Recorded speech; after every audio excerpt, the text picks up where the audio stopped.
If you have not listened to my first episode with Michelle, definitely check it out. Episode 43. We talk about her first business and upbringing, but you are back as a new woman doing something completely different. But before we go into, this new phase of your life, I actually want to talk about something that really stood out in another interview, which I loved, where you said, you tell your team this often that you need to live in beta, and it's really important to not be distracted by perfection. And I look at you, someone who's been successful in business multiple times, and I would love to just kind of understand what that quote means to you and how you kind of garner that in your own life. Yeah. I mean, I think about the trajectory of my life, right? I'm the daughter of two Indian immigrant parents. Growing up, I thought I would be a doctor, a lawyer, an investment banker. And, in my 20s, I started to really find myself gravitating towards things I loved and enjoyed. Like, I didn't love my finance internships. Okay, next. I went to law school for 2 weeks and I was like, okay, next. And I found fashion and brand building to be the place where my soul was like oozing with excitement. I was skipping to work. And honestly, as I started to take more steps in my life, like entrepreneurship, totally living in beta. I was like, oh my God, I have a daughter and a husband. How do I get to spend time with them? I got to find another way because I will live at my desk at Victoria's Secret. I love my job so much. Living in Florida. I never thought I'd live in Florida. We bought a house on a whim in a neighborhood we knew no one. So, I think what I've realized is there's no path for us. There's only really instinct and curiosity that leads us to what we were destined to be. And if we kind of let go of all the perfection, let go of the expectation we set for ourselves, we actually find ourselves meeting expectations far beyond anything we ever expected. It's so true. And I feel like so many people, and listen, I've been there before in different parts of my life, getting stuck in that perfection and not being able to take that next step and make that pivot. And it's like a muscle that you have to train. Like, you do crazy things. You leave a job that you had, you start a business, you take a risk with your family like you did, and you realize that things, like you just said, can come out even better than you expected. So that muscle is a little bit easier, but I love just taking that one small step in your life. Cause like we were all there where, maybe you talking to your boss about leaving Victoria's Secret was like a massive thing for you at the time. Yeah. And I remember when I was leaving, they even created a new role as another opportunity for me to stay. How crazy was I to have left, a Fortune 100 company with 40% market share of an industry. But, honestly, I have this conversation with myself almost every day. Like yesterday, I just had it with myself. I could see my team was like starting to tense up and feel overwhelmed with what's coming. I'm like, oh, the holidays and so forth, all these launches and so forth. And I'm like, guys, we set the bar that we're trying to exceed. So if we got to like pause and go to the bar, let's do it. We make our own rules. And instead of being like, get it done, it's like, it's not naturally, organically coming together. Let's check ourselves and say, are we forcing the round hole, whatever, square hole, round thing? I never get those things right. Yeah. Are we forcing something that's not meant to be is the answer. Are we forcing something that's not meant to be? And when you ask yourselves those questions, you actually realize what's a nice to have and what's a need to have. And the need to have is where you're going to gravitate. You're going to have the most fun and where you're going to kick ass. I love that so much, Michelle, because I think, especially in business, you can be in tunnel vision and easily just go and be like, this is what we have to do. It's a holiday time. It's the biggest time of the year. But I love that you're able to zoom out and be like, guys, like we make the rules. Like, even saying that, it sounds so simple, but it's so profound. Like, how do you make sure you create space in your life to zoom out? Or how do you know to tap into that intuition? Because so many people just push through and just white knuckle it, which I don't think is a joyful way of starting and running a business. No. I mean, it comes back to the fact that we're human beings, right? And we're not machines. And so we really need to treat ourselves with love and respect in that way. And sitting at a chair all day and staring at a computer is not how you're going to build a groundbreaking billion-dollar business. But nurturing yourself and saying, oh my God, I feel overwhelmed. My body's tense. And I say this to my children. It's 1, 2, 3. Do I need food? Do I need water? Do I need rest? Which of those three things do I need? Because that's going to reset the perspective. So I often get up in this room. I'll lay on the floor just to like get a different perspective of the light. I'll go outside. I'll walk around the block for 10 minutes. I will run to the ocean. I'll change my temperature with a shower. The whole point of what I'm trying to share is you got to shift your perspective when you're in that spiral. Mm-hmm. And if you just pull yourself out of that situation for 5 minutes, you're going to walk back to your desk and be like, whoa, that was like way heated and like not at all what it needed to be. I mean, I sell a drink in a can. Yeah. It's like, we're not saving lives here. It's so true. I love the perspective shift. It was interesting. I was actually listening to a podcast this morning with you, and you know, I know the way you stay grounded, you love movement, like everything you just said, like getting out. Like I love following you on Instagram because you're always active, and you're like, that gets me out of tunnel vision. And I felt like this morning, there was a few things that kind of came up with Black Friday, and I was like, I'm just going to go for a long walk before I meet with Michelle. And you know, I was busy. I didn't have to do that. Some small thing came up right when we were about to record, but it really made a world of a difference. And I'm like, you're right. It just gives you perspective where like, it's not a big deal. You always come back with like some idea. So it sounds so simple, but I love watching you because you preach it and you show that. And I just think it's really inspiring. So thank you for that. And it's hard. It's not that we're saying don't have impact, don't deliver results. That is actually the opposite of what I'm saying. What I'm saying is to have results and deliver impact, you got to be a human and create the day you want. Like I was literally talking to Maddie on my team today. We were spouting out all the things on our calendar. And I was like, hold on, let's create the day we want. Like, what do we want to get out of this day? What do we want to go to bed saying like, yes, I did that.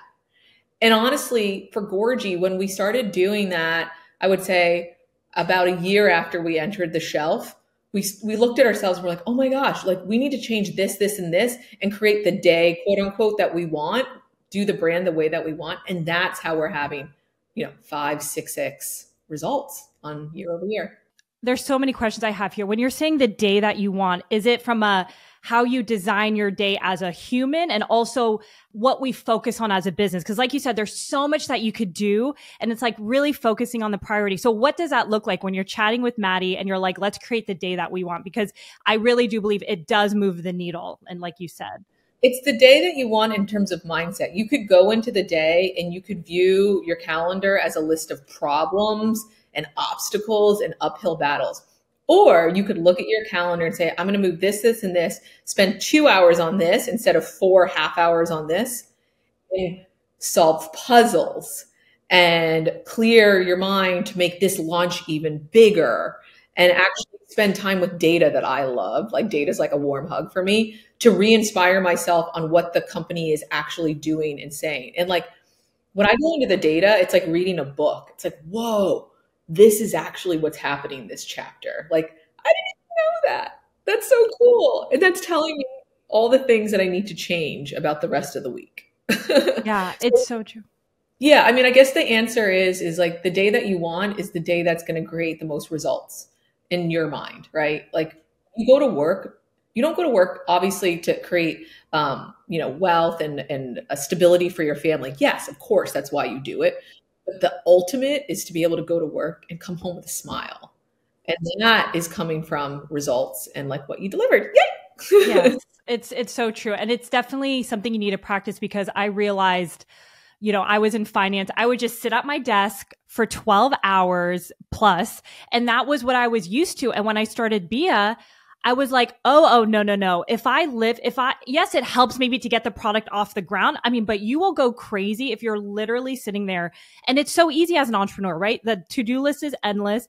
And I realized real quickly that my mental health is like not good. If you're just sitting at a computer all day, and especially in business, it's longevity. And it's like you said, your mindset is everything. You can do everything right. But if your mind is not right, it is going to be an uphill battle. So everything you said is like if you're listening, go back, re-listen to what Michelle said, because it's really a key to success and you've done it multiple times. And I completely agree. Well, one thing you mentioned is, we all don't go, whether it's a business or having a job, like it's not all about money and wealth. And I know for your first business, you sold it, right? You could have easily chilled afterwards. I know for a lot of founders, you think once you exit, it's like you've made it. And I've had a lot of women on the podcast similar to you who have actually mixed emotions. So I'd maybe love to hear, what were you going through at the time, and what does it feel like when your first baby is, I think before you had your first kid, right? Was it, or at the same time? I can't remember. I started Lively when my daughter Lydia was almost 2. She was born in 14, and I started the summer of 15, so she was about a year and a half when I quote unquote quit my job, and she was 2 when I launched it. And then couple that with finding out I was pregnant with number 2 2 months into launching. So it was like really the ultimate whirlwind of what I now look back as gifts, but terrifying at the time, if you will. I mean, I'm sure. Yeah. But, I think what you really realize is all of these things you're doing to really reset the stage in the life that you want. And I think when you sell something that you created yourself, like Lively came from my soul, from within. I was terrified when I started. And then I remember the day that we closed, it should have on paper been like the happiest day, like pop champagne, da, da, da. I was, so torn inside. I was so sad. I'm like, you have this child that goes to college when they're 3. Like, what? And so it took a lot of time for me to really realize how I felt about it. I think it took about a year and a half, to be honest, to realize that I loved the building of this business so much, but the business was never going to hug me and love me like my husband and my kids. And that's the reality of it, right? And so what is the gift of that whole situation? For me, it's the building. I could sit on the sidelines and advise and invest and do all these things, but I was never getting that like high and that like flicker in my heart until, if you look behind me, I just have like these cheesy brand boards. I just started building brands again, buying URLs and exploring, flying to factories and just like finding what made me tick again. And I love to create. That's what I like to do. I like to look at an industry and say, whoa, like, why don't I love something in that billion-dollar industry? Does anyone else feel the same? Oh, when I find that, let's go make it. And it makes me a better mother, better wife, better friend. Yes. Well, it's so interesting because I think we chatted, it must have been maybe early 2022. I don't know if you specifically decided Gorgie at the time, but you were exploring a few different things and I was super inspired. So maybe you can share with our listeners, like, what was that process like? Because so many people reach out to me and they're like, I don't have that one idea, but you were kind of bouncing around. So I'd love to go in your brain at the time, Michelle, and maybe you can share with us what you were considering. Yeah, I remember it was the summer of 2022. I was around a bonfire at a female founder funds camp. And I was with all early stage female founders, early-ish, right? And I went home and I was like, oh my God, I feel like jealousy. It's so weird. Like jealous that they're building again. I want to build. And I started just tinkering with so many things. I had like 4 companies going at once in my mind and behind me. I was in Web3. I had, Web3 with MCG. I'm going to revolutionize NFTs. I had a sock brand. I had a cellular renewal brand. And Gorgie, honestly, was really starting because I was so curious about NAD and resveratrol and cellular renewal. And that's what I was inherently trying to create. But when I surveyed and talked to my communities about it, I was explaining so much. I was like, I'm never going to get them to convert.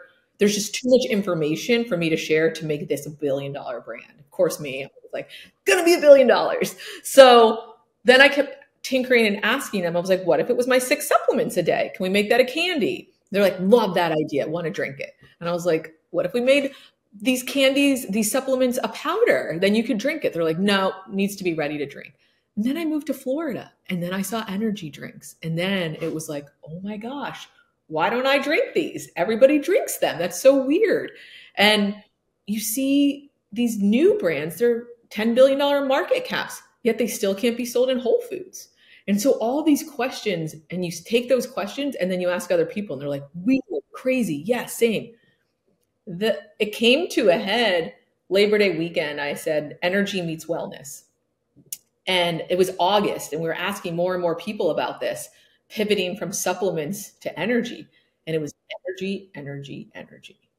If you asked me if I was going to grow up and build the next $1 billion energy drink brand 10 years ago, 5 years ago, 2021, Yeah, exactly. what are you talking about? And now there's nothing that brings me greater joy except for my family. Yeah, no. And I love that so much. And you mentioned a few times, like you reach out to, you surveyed them and people were giving you feedback. Like who was that community? Because I feel like it's so helpful to talk things out. And sometimes people keep their idea within them because they don't want anybody to take their idea. And I'm like, at least for me too, speaking and engaging with people before we even had a product was so freaking helpful. So yeah, who was that cohort that you were chatting with and talking to? Oh, I mean, I like seem borderline like cuckoo when I have an idea. I'm just like asking everyone, and I create, first I start with a Google survey on my phone. I create it on my phone so I know that it's easy. Try to put like a pretty picture at the top of the header. And then I like try to get 2 degrees of separation. So I'll send it to, my family, but say, send this to your coworkers, send this to your friends, our babysitters. I'll be like, send it to your sororities, your college friends, your communities. Try to get like 50 to 100 responses, because now you're going to have statistical data, right? But it's going to direct you and guide you on what America thinks. Forget your friends, forget your family, because they're going to say, I love it because they love you, or no, it's terrible because they love you. There's never like real advice there. You got to go, a degree away. I love that. And it's so approachable. It's so funny. We had a beta with our seed cycling and it was like our cousins. And I was like, all right, this is way too close. They're like, this is great. I'm like, no. We got to go. So what you said, it just made me laugh. I'm like, yeah, we learned that real fast, that you cannot give it to your kind cousins who are always supportive and everything. I don't know you. Exactly. And I know there was a story, you went to Whole Foods and I think you were trying to get an energy drink and there was a big aha moment. Can you share that with us? Yeah. So, first of all, I haven't had an energy drink before Gorgie. We're talking Red Bull, RB, you know what I mean? Right? Like, and so when I saw everyone drinking them and then I read about it's a $20 billion category in the United States, I'm like, holy moly, okay, what have I missed the last decade? So I went to Whole Foods to buy the one that was trending on TikTok. And one was like, we can't sell that to you. I'm like, really? Why? She's like, because it has sucralose and erythritol in it. And I was like, whoa. I was like, that's wild. And so I'm like, it was like a light bulb went off over my head. I'm like, energy meets wellness, right? That's what's missing. Energy meets wellness. Lively was like lingerie meets athleisure. That's what was missing there. And in this category, it's energy meets wellness. If we could actually bring those two things together in a cool, fashionable, community, like Instagram driven way that's socially verified, would that blow the doors off or what? Like imagine the time when everyone decided coffee, Starbucks, must hold a Starbucks. Every time I leave my office, anytime I walk down the street, must have a Starbucks. What if every time people wanted to feel good, feel happy and smile, they carried a Gorgie? Like my brain goes to these places of like where the cue that as soon as you make that, all of a sudden your day gets better. That's so fun. We could do that.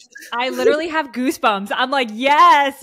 Like, I just love to see how you think through the branding aspect. I think that is also one of your biggest qualities. Like Lively had the most incredible brand. And I think even the way you approach energy and beverage, like you came in with a whole different view. So maybe you can share like, what are some of the components that make a strong brand? Because you didn't just make a drink, you made a lifestyle with it.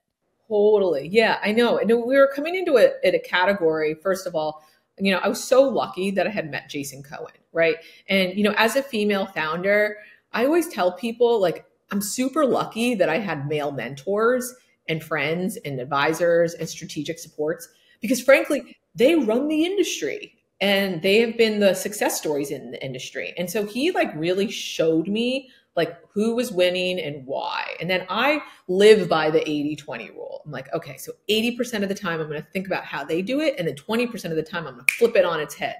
So like 80% of the time there's like fruit on it. It's like very chaotic, like high performance, lots of sugar, tastes like uber bursts of candy. I'm like 20% flip.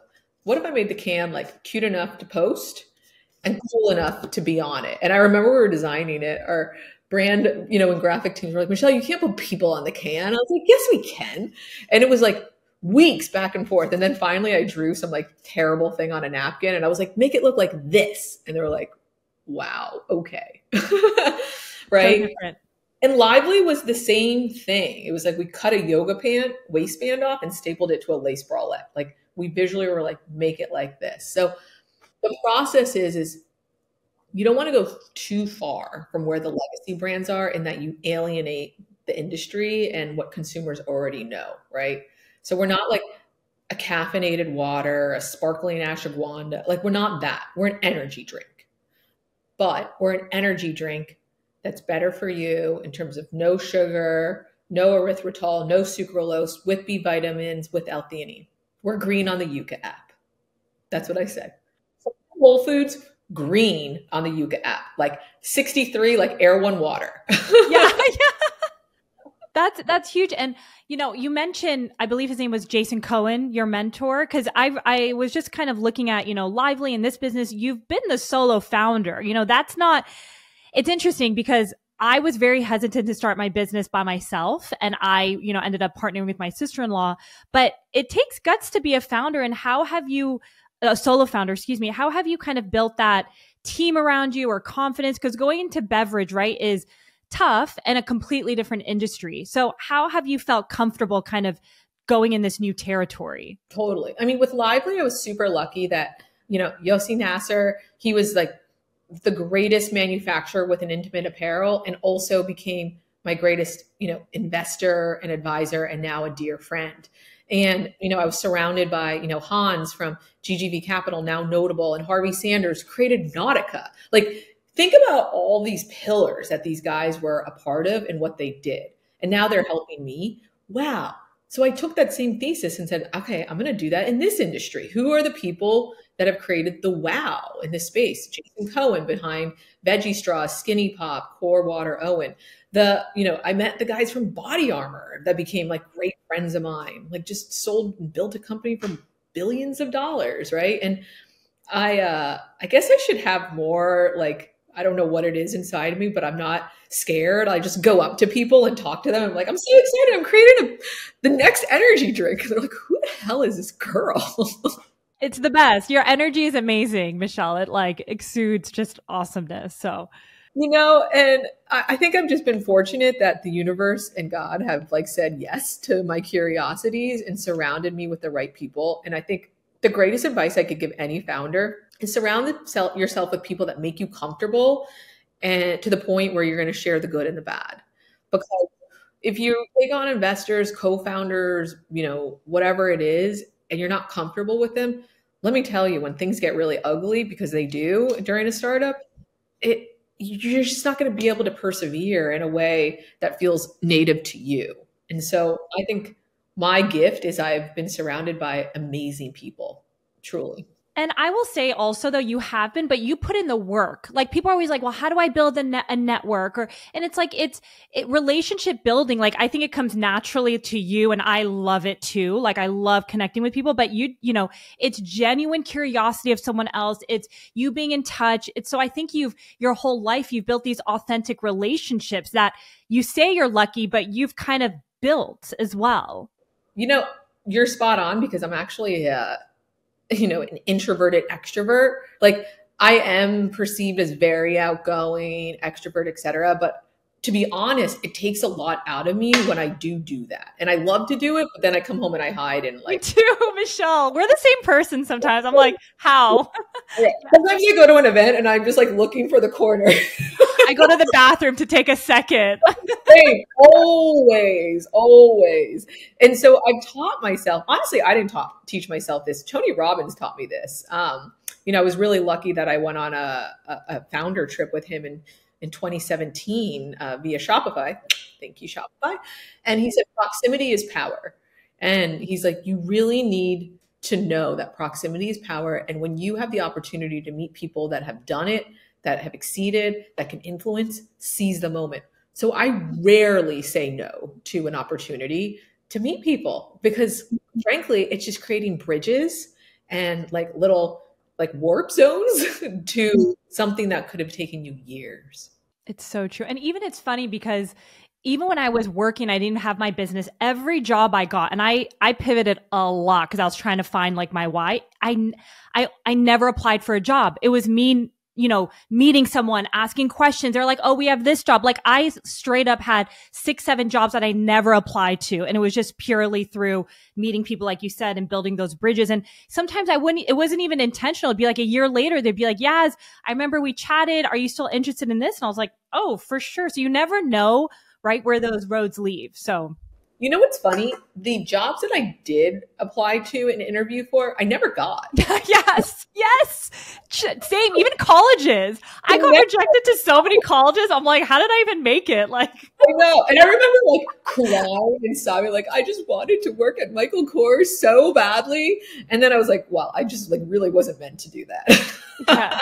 Yes. No, 100%, 100%. Well, I want to go back to the product. You kind of showed us how you thought about the branding and the message. And if I read this correctly, I believe you guys had, I don't know how big of a launch it was, but you had launched and then you made some pivots, or was that still so maybe you can kind of walk through that. Cause I love that you guys were still pivoting even when that, quote unquote final product was ready.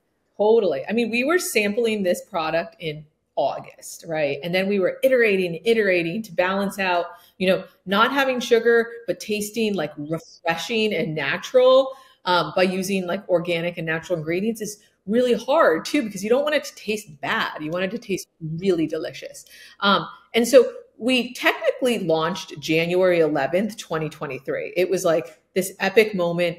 One Wall Street Whole Foods was opening and they invited us to launch on the same day. Like, I was just thinking about that this morning and I was like, I can't believe we're coming up on 2 years to the day that Whole Foods opened their doors. We were in a tent in front of that store with a line of people excited for Whole Foods and we were pretending it was for us. And the CEO of Whole Foods came in and like shook my hand in front of our wall of Gorgie. Like, what?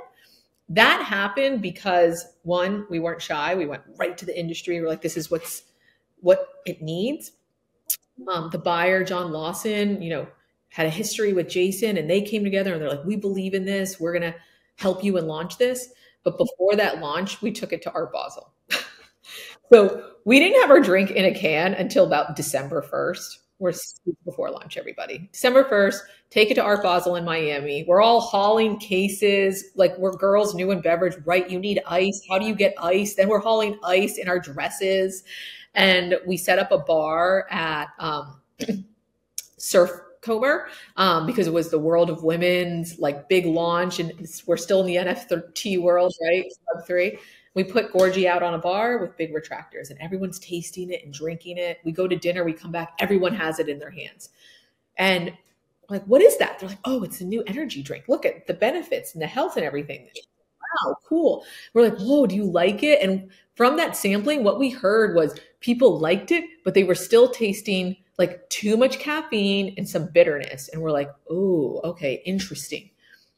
We're talking 3 weeks before we launch into Whole Foods. We lower caffeine from 200 to 150.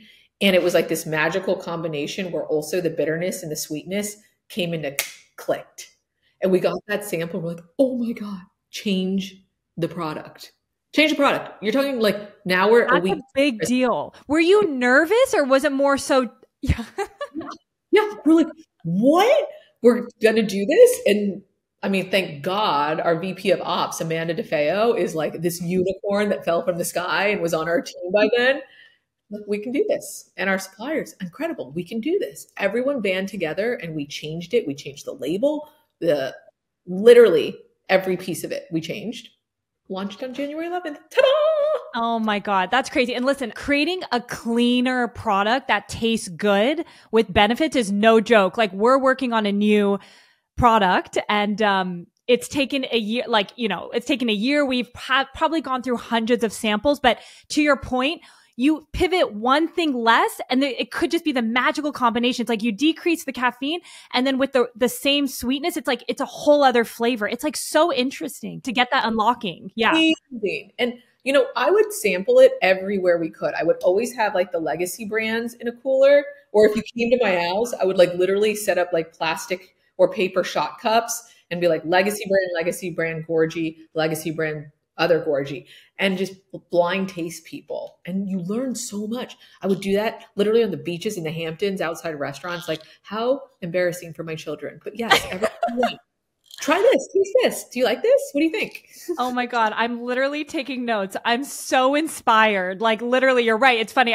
We were testing, one of our versions yesterday and I was telling my co-founder, I'm like, is your husband around? But this is like, I love how you're like taking it out, and everyone that comes in your house, I'm 100,000% going to do that. So it's such a good idea. There's a phrase called Modern Picnic, which is this beautiful handbag line, but it's actually insulated handbags. So they're like actually Yetis.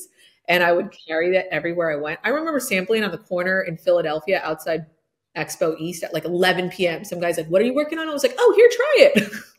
Who drinks that, actually? I love it. But I think so much of the theme of, the way you operate is like, you're still scrappy. And I think that's important. Like any business, like you were on the ground, like you said, 11 p.m. Expo, like that is what you call like a real founder, and why you guys have seen so much success early on, because you're in the thick of it. Like there's nothing that's too good for you. Like you are in the weeds, and I love founders like that. Like, so even you talking through it, I just think it's inspiring for people, because I feel like they can actually get started. Like you said, you did a Google form from your phone, right? And then you are taste testing it to people around you. Like I'm curious to get your thoughts, but my dad would always tell me like running a business is just like using your logic sometimes. Like, I don't know what are your thoughts about that? Like, yeah, I mean, I think it's like people think of like the business world and then the real world, but actually it's like all the same. Like literally right before this podcast, I was like packing cases, counting tote bags for an event we have tonight. Cause I'm like, I could have my team try and like prepare this, or I could just like take 10 minutes and do it. Yeah. Right. Yeah. So, and I pulled my husband into it too. I was like, yeah, I love it. 35 totes, but it's like, what would you do for your family? Like if you were preparing for a party on a Saturday, you would just do it. Right. And so, how are you getting humans to connect with what you're building? Talk to them about it. Tell them about it. Get them excited. Everywhere I go, I have a Gorgie. Like first thing I do in the morning, often a couple times a week, I ride my bike to a class in town. And in my bike is a Gorgie pink cooler facing out with so cute. And I pass them out to people every morning on my way. And I'm like pumping music and just like giving people Gorgies on my way in and out of town. And they're just like, there she is. There's the Gorgie girl. I think people think that's my name. Yeah. I love that. Didn't your daughter say like, Mom, why are we doing this? And you're like, this is how you build a global brand. I'm like, I freaking love Michelle. How you do it, kid. Everywhere you go. Oh my gosh, it's so true. One thing I'd also love to chat about is, I think when you guys were just starting in those early days, you were maybe thinking direct to consumer, similar to Lively was like gonna be it. Can you kind of walk us through what you were thinking when it came to launching, and how that again has pivoted? It seems like it's a theme of this podcast, is pivoting. It's the pivot podcast. Yeah, no, honestly, we launched Whole Foods, but we also launched Shopify. And I thought we were just going to like, boom, like crush it on D2C, just like Lively, et cetera. And it was like crickets. I'm like, whoa, okay, people are coming to the site, but they're not converting. This is really confusing. Like, why? So I was like, you know what? After like a month or two of that, I was like, let's put that to the side. Let's really focus on retail, because retail is taking off. This is amazing. And so we put everything into retail until about June of that year. And after 6 months, I'm like, all right, we got to figure out this D2C thing's really bothering me. I'm like, let's go all in on Shopify. I mean, on Amazon, excuse me. Like, forget Shopify. Let's direct everything to Amazon. Really spend some time on that side of the business. Boom. Like 15, 20% conversion rates. I was like, oh, I get it. This is where people buy beverage, apparently. And all of a sudden we went from, couple $1,000s to a 5-figure business. And by the end of that year, we were a 6-figure monthly business. Insane. Yeah. And on Amazon. Wow. Shipping to every state in the country every month. Every state in the country. And now you're studying repeat rates. They're buying every 15 days. Now they buy every 7.9 days. They repeat. And like the conversion and the subscribers, I was just like, holy moly. So then we spent a year going all in on Amazon. Now we're like, let's try both. So now everybody check out our Shopify site, getgorgie.com. But we're seeing that people have really grown to love our brand, and the repeat rate is so strong. They want more from us. So, I study all the orders. I'm such, again, cuckoo. I go to Shopify and you go to each one and you see where they come from. I do that all the time. And I was like, oh my gosh, this girl from Indiana, she bought a stainless steel tumbler, a Gorgie tote, Jaclyn Hill, orange twist, and a bestseller pack. Like, super fan. And then I find these other people, like, I look at their patterns and where they're from. Oh, I mean, we could talk all day about this. Yeah, no, I love it. And I'm curious. So when you guys were really blowing up on Amazon, did you see people trickling in on your direct, like your own website? I mean, it was like small, like you're talking like 10 to 1. But we like, I go all in. So I'm like, everything point to Amazon. Let's see how big we can make this. And now I'm like, all right, shave 20% off, send that to Shopify. Now we'll maybe like test out I don't know what ratio, but the idea is like, if you don't see the magic, tinker. And that was like really something we learned, in big retail. If you don't like the sales, then tinker with the product. Is it the price? Is it the promotion? Is it the placement? What is it? Mm-hmm, mm-hmm. And it's so wild, Michelle, because I remember when you guys were just like getting into retail, I would like take photos of you. And then I was like, shit, I'm literally sending her multiple photos a week because you were everywhere. Like I'd be taking a road trip and like I would see you in like a small Sprouts. I mean, you guys really scaled very, very quickly. And I know that's amazing, but I would imagine there were still challenges behind the scenes. And I'm sure there's so much that you can talk about, but with that hyper growth and everything that you really had, from last year, even probably to this year, like what are maybe some of the challenges that you had to go through, whether it was as a leader, entrepreneur, person? Because I can't imagine that being as easy behind the scenes. I mean, this is an industry I had zero experience in or knowledge. And so I had to be really humble about learning from, again, like the guys in the industry were teaching me so much. Michelle, you could distribute this way, you could distribute that way. And I had to like almost be a student and try all these different methods and then figured out what worked for us in those moments, right? So distribution, like that's what our business is, right? Like we're not a product, like our product's amazing, but how we get it to the customer over and over and over again is really the game. So I think one of the hardest things for me was to like really become like focused on who's our consumer, where are they going to be, and how do we train them to repeat? Don't get overwhelmed with all the places we could be. Let's get really excited about all the places we want to be in right now, and then next year, and then, the other half of the following year, right? So cadence, I think, was really tough for me to figure out like where and when. I think building out teams in this industry too is like so important because it's all about human connection. And when I say human connection, it's like you get the drink to the store. Amazing. Who's going to get the drink from the back of the store to the shelf? Amazing. Who's going to replenish the shelf? Who's going to tell the store manager to buy more because the back's not, in stock? These are all humans that have to connect. And that is a lot of capital. And this might be a silly question, but the humans behind the scenes are not Gorgie employees, but you're saying your team has to build those relationships like on a per store basis. Is that what you essentially need to figure out how you're going to get humans to go in there and have that conversation, that interaction, whether it's merchandising teams, your team, like, and you're not going to touch every store, right? So you got to figure out like how many stores can you touch in a week, where, when, how. We're national, right? So it's amazing, right? Like you go from building a business on one store called the World Wide Web to now thousands of stores across America. But I think with anything, you become human and you say, okay, what can I handle? What does the business need? And that 80-20 rule applies to everything. In fashion, 80% of our revenue would come from 20% of our styles, right? And often the majority of your sales would come from 20% of your stores. So I try to have the conversation with my team all the time. It's not about the thousands of stores we're in. What are the top stores for our clients that we can focus on using as our beta? Make those stores like A+++, take those learnings down the chain. Mm-hmm, mm-hmm. And how has it been? I mean, how big is a team right now for Gorgie? We're about a dozen. Yeah. And I mean, I'd be curious, like, how do you think about hiring? Because I'm sure with Lively, you hired so many people. Obviously, this is a different industry. You're looking for different things, but any themes when it comes to finding the right people or any mistakes that you've made when it comes to hiring? Because that is such a big component of the blood of the business too. Totally. I would say for Gorgie, like what I learned from Lively is the first couple of years, you're really looking for, mini entrepreneurs, people that see the world as puzzles, not problems, and are willing to wear like a dozen hats, right? There's no like black and white swim lane. You want people that are excited to chip in and go across.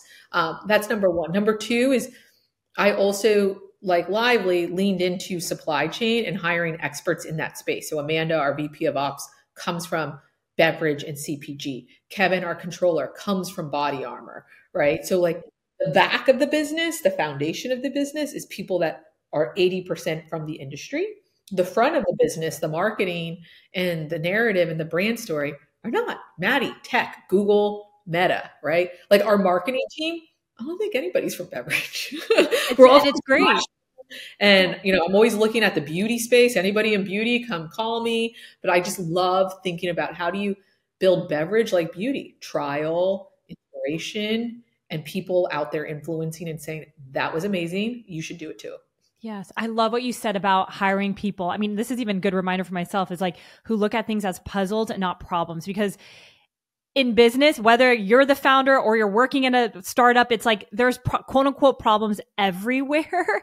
Yeah. But it's like, again, going back to what you said initially, it's a mindset. So even you saying it's a puzzle and that's what you look for, like that is a reframe that I think is super important. And how do you even gauge if someone is more of a puzzle seeker versus like a more problem oriented person?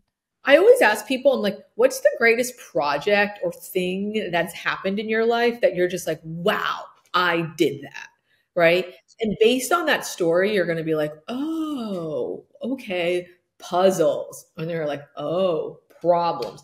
I also find, I'm a gratitude person every day. I'm like, why wake up if you're not grateful? Like, you got to be grateful for every day. I have to tell myself that sometimes too. Yeah, right? yeah. But if people complain about their job they're in an interview or talk poorly about their previous employer or team, that also signals to me problem, not puzzle, right? Yeah. I'm just like, that's like really sitting with you versus like you're ready to move ahead and like see the opportunity that's in front of you. Yes. And like being growth oriented, like it's like, okay, instead of complaining, it might be me or it might be, it's like a different lens of looking at those quote unquote problems, whatever it may be. So I love that. That's a great. As humans, we're built to nurture problems and, things that hurt, right? We're built to survive. But I don't think that now we live in such an amazing world with so many materials and things to like nurture ourselves. We don't spend enough time thinking about like, oh, thank you. Like, very cool. I can do this, or that's available, or I can go meet with that person. I can create this. It's so true. And Michelle, where did you get this? Like, even from our last interview and talking to you again, it's like you have such an abundance mindset. Like, I love that even before you started Gorgie, you were already thinking big. And I think women don't think big enough. Where does that come from? Is it something you built for yourself? Like, I'd love to just kind of unpack that a little bit. Yeah, I honestly don't know where it came from. Like, I was always, as a kid, like I remember I always liked talking to adults. Like, I would be the annoying kid in the kitchen with all the moms and they'd be like, go play with all the kids. But I like wanted to hear what they were talking about. So I was like, ooh, that's cool. That's interesting. 14 years old, riding my bike to get my first job because I just wanted to make money and like see how that worked. So I was always curious. But I think with the rise of deals, when I saw Harry's and Warby Parker and Casper and Glossier, I was like, this is all possible. Like, what am I doing? Like, this is all possible. And then I was at Thrillist and we were acquiring customers for $1.25 on Facebook, right? And you could, like, there's too many examples to not. There's just too many examples to not, right? And my parents coming from India to America and building the life they built for my brother and my sister and I are just like, wow, they did that. What else can I do? And I would say the last reason why is when I had Lydia. When I had my daughter, I was like, holy shit, I created a human? Like, what? Oh this my gosh. came out of my body, building $1 billion business, fair. I 100% believe that. This is probably sounds woo-woo, but I saw an astrologer like last month. And he was like, when you start having kids, like your business and your life is going to expand exponentially. Like, don't even worry, like having kids, can I do it all? He's like, it is only going to bring you bigger business opportunities. And I think, I mean, it makes sense. It's like you birth this human, you're like, this is just incredible. Like, what else can I do in my life? I would imagine, like you were saying. So I tell Lydia all the time, I'm like, Lively only existed because of you. Like, I created you and I was like, wow. You are the cutest, most interesting. My mind is overblown by the fact that you exist. What else can I do? Oh my God. And is she, I mean, it's funny because, you know, I was very entrepreneurial as a kid. My dad's like an immigrant entrepreneur. And like, how is she? Like, do you think she's entrepreneurial, just kind of seeing you and being part of it? They both are. Lydia and Jack, they both are. And I think Gorgie will always sit with them because they were here for, like, they were grown, right? You know, they weren't infants, so they could see like mommy being like totally wild in a room with Pinterest and birthday balloons on a board, right? And stickers. She actually had an entrepreneurial project in school this year. And she was like, I want to do it by myself. And I'm like, in my mind, I'm like, she's already a sole founder. Oh my what a God. girl. Like, doesn't even want a group project. Okay, fine. Do it yourself. And she's like, all right, mom, people like slime and they like cupcakes. So I'm going to make edible slime. I'm like, I mean, genius, child. Genius. Yes. Oh my gosh. I love it. I love it so much. And, you know, I look at you and I'm like, you know, you have an incredible marriage. You're an amazing wife, amazing mom, amazing friend, amazing founder. I hate the word balance. I don't like that question, but how is your life set up to kind of manage your energy to be intentional and focus on all these different pieces of who you are? Yeah. I mean, I think I'm not shy to say no anymore. I think number one is I sleep a lot. I sleep 8 hours, guys. Like, sleep's everything for me. Amen. Sleep is amazing. Energizer bunny. I just don't stop until then. I do, and I sleep for 8 hours. But also, I make a lot of space for like mental fitness and awareness for myself. Like I'll take a 10-minute walk and just be like, hey, I'm going to be 9 minutes late to that meeting, because that 9 minutes is going to like make me feel a lot better. So I think just being aware of like, is this touch base going to change the trajectory of the day, or is this 9-minute walk going to make everything that much more monumental? It's kind of like when you work out. It's like you take a break, right? So 30 seconds in between changes everything. And I think that's so important. Again, sounds simple, but it's actually very important. It's like you are constantly pivoting and managing your energy throughout the day.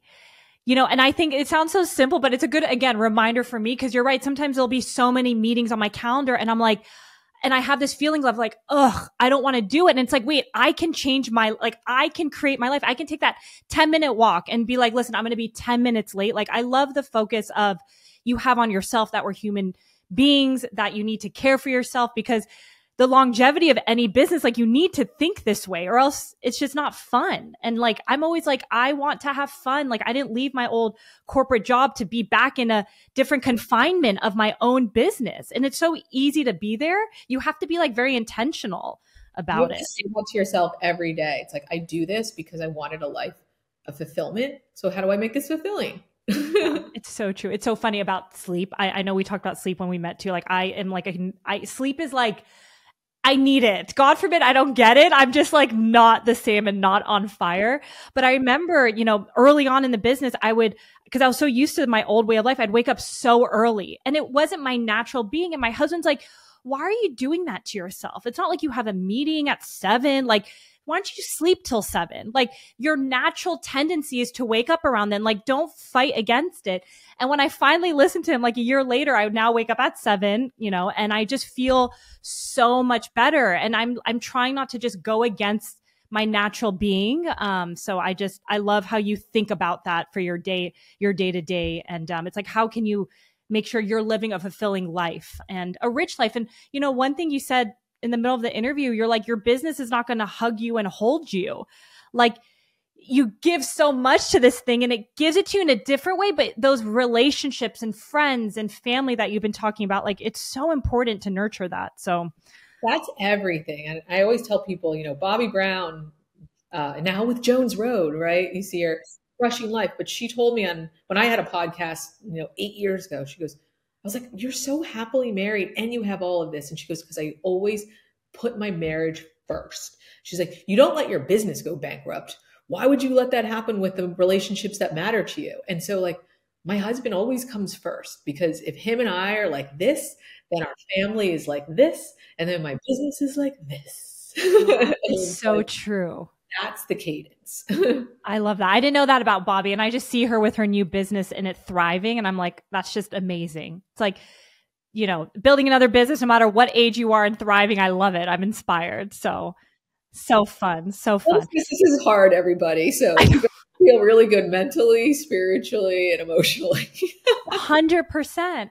And was there ever a time where, we all kind of slip, right? It's you maybe weren't nurturing yourself as much, or you might be managing a health thing, or something happened to your child. Like has there ever been a time where you haven't been filling in those buckets? And like, how was that for you? And how did you kind of get back to your normal routine of things? Yeah, yeah. I mean, I've definitely had some like health bumps over the last year or two. And I think the best way to explain it is you go back to being human, like a lot more rest, a lot more time at home with my family, not traveling, um, focusing on the fact that like my system like needs a minute. And that's totally fine, right? Because then you come back stronger, bigger, brighter, and better.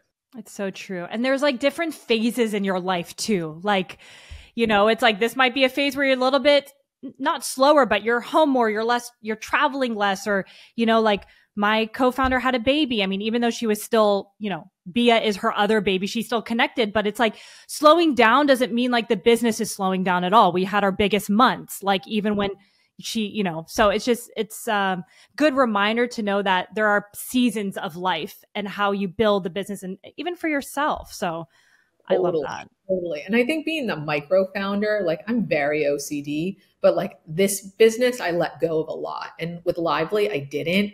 I was so, OC, I had to approve every caption, every image, like everything. And if I look back at pictures of myself and like videos, and I was so swollen, and I could tell my body was just in constant like stress. And now I'm like, that's not what it's for, right? Like I want to enjoy this journey, and I love every minute of it. And when I don't, I stop and be like, why? Okay, let's fix this. That's huge what you just said. Like how in your other business you were reviewing everything, because sometimes you're like, I have to do it. It's like you feel like if you don't review it, it's just you think in your head the business is going to blow up, but it's not the case. So I love that so would you say that now, looking at the way you are as a leader, like you're delegating more, you're letting people run with things? Like how is your nervous system okay with things? Because I'm sure there's mistakes, right? Like you're not even perfect. I'm not perfect. So how do you become comfortable in this new normal that you're saying? There are going to be things that are done the wrong way according to you, but does that mean they're wrong? Like let them put it out there and see what happens. And then when like my OCD really does catch up to me, then I do say to the team like, hey, like I'd love to review the grid for the next week and like share my thoughts. And I just give feedback, and then I walk away and like let them take it, right? Like feedback's a gift, so I'll always give it. But other than that, it's like, I gotta let this become a culture, not a solo mission.